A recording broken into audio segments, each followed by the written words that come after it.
Gu katedrarekin genduen harremana, beste proiektu baten arira, eta bai esan zigutela, interesa zutela Lurdesen zeo zer egiteko. Ez zuten oso garbi zer egin, baina bai nahi zutela bere figura hori berreskuratzea. Eta biografia eta dokumentazio lan pixkatxo bat eginda, ikusi nuen zeukala dokumental, baina serio bat egiteko.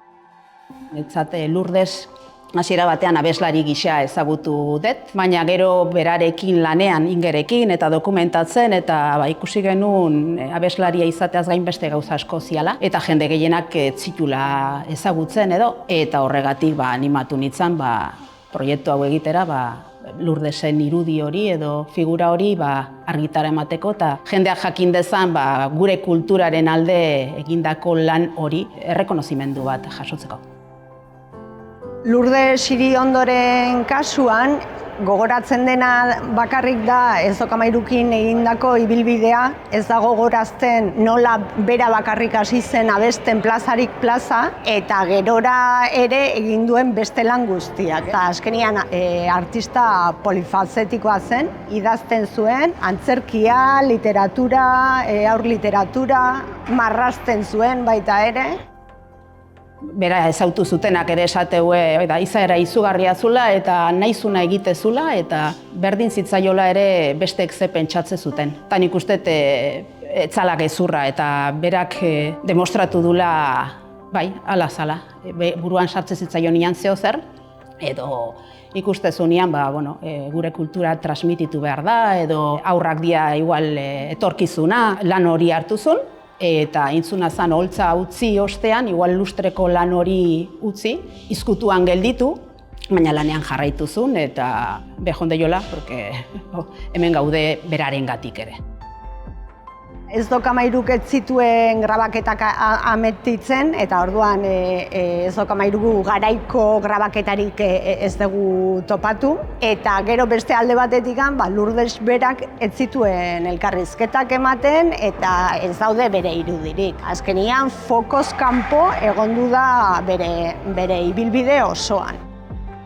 Zan burua uste bat edo desabantaila bat irudirik ez eukitzea, orduan beste hainbat sortzaileren lana baliatu dugu, manipulatu gabe, baina sortzaile hauek ere indutelako Lourdesek egiten zuna.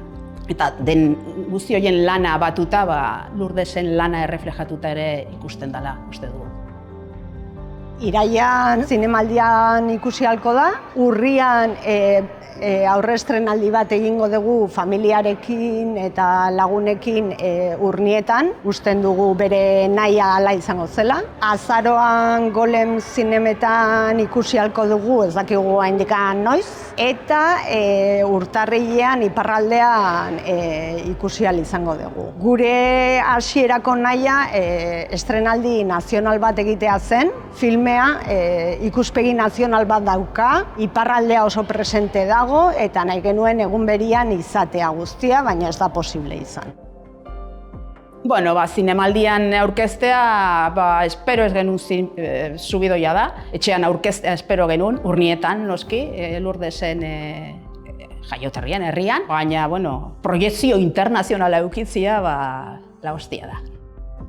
Holako pertsona bat zinemaldian ikustea, hemen egin den lana, alde batetik gure euskal kulturaren garai oso importante bat da, eta gainera emakumea, eta ez bera bakarrik, esan bezala Maite Idirin, Estitxu, Patxika Erramuzpe, eta gaur eguneko beste emakume sortzaile batzuk ere agertzen dira.